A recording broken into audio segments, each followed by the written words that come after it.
The School of the Lady of Baqi, Lady al-Banin, peace be upon her. Chapter 2. وَمِنَ النَّاسِ مَنْ يَشْرِي نَفْسَهُ ابْتِغَاءَ مَرْضَاتِ اللَّهِ وَاللَّهُ رَءُوفٌ بِالْعِبَادِ. But there are among people he who would give away his life desiring the pleasure of Allah. Allah is gentle to his worshippers. Surah Mubarakah al-Baqarah, verse 207. The noble verse above describes the status of self-sacrifice and giving one's life in the path of God. It is a praise of the believers who, in their mission to call the servants towards obedience to God, willingly endure all manner of trials and hardships.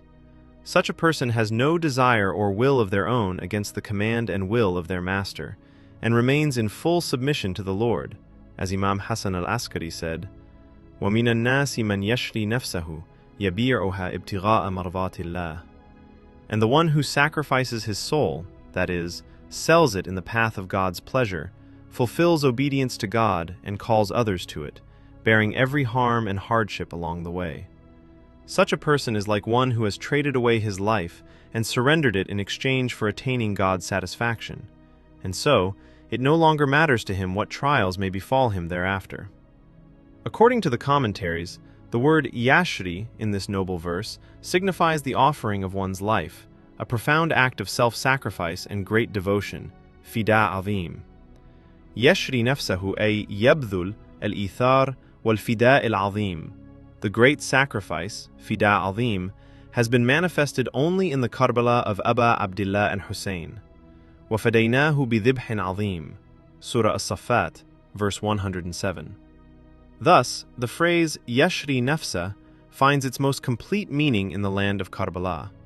It is in this sacred battlefield that those who gave their lives, wealth, and very selves in sacrifice for their master, and were fully dissolved in his will, were none other than the companions of Hussein. They had no desire or will of their own against the will of their master, and were in total submission to the Lord. They were the ones who offered their lives in support of the establishment of the wilaya of Hussein, a wilaya whose establishment is none other than the establishment of enjoining good and forbidding evil. إنما خرجت لطلب الإصلاح في أمة جدي أريد أن آمر بالمعروف ونهي عن المنكر.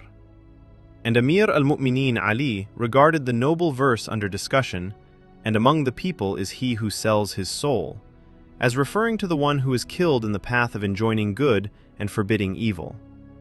من أن المراد بالآية الرجل يقتل على الأمر بالمعروف والنهي عن المنكر. Therefore, the noble verse, and among the people is he who sells his soul seeking the pleasure of God, in its most perfect and complete meaning, refers to the flag-bearer and leader of the companions of Hussein, namely, our master Abul Fadl al-Abbas.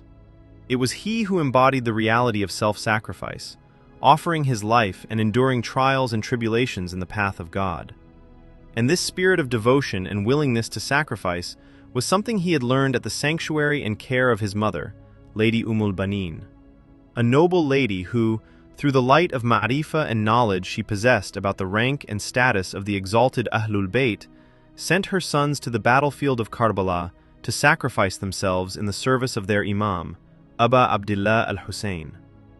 And even after receiving the news of the martyrdom of each of her sons, she would ask only about Aba Abdullah al-Hussein, and would say, لَقَدْ وَاللَّهِ قَطَعْتَ نِيَاطَ قَلْبِي أَخْبِرْنِي عَنِ الْحُسَيْنِ. O Bashir, by God, with the news of the martyrdom of my son Abbas and my other sons, you have torn my heart apart and killed me. Tell me about my Hussein. If my Hussein is alive, then the martyrdom of my 4 sons holds no weight. And upon hearing of Imam's martyrdom, she began to weep and said, ليت أولادي جميعا قتلوا وعاد أبو عبد الله الحسين عليه السلام سالما. If only all my sons had been killed and my Hussein had returned safely.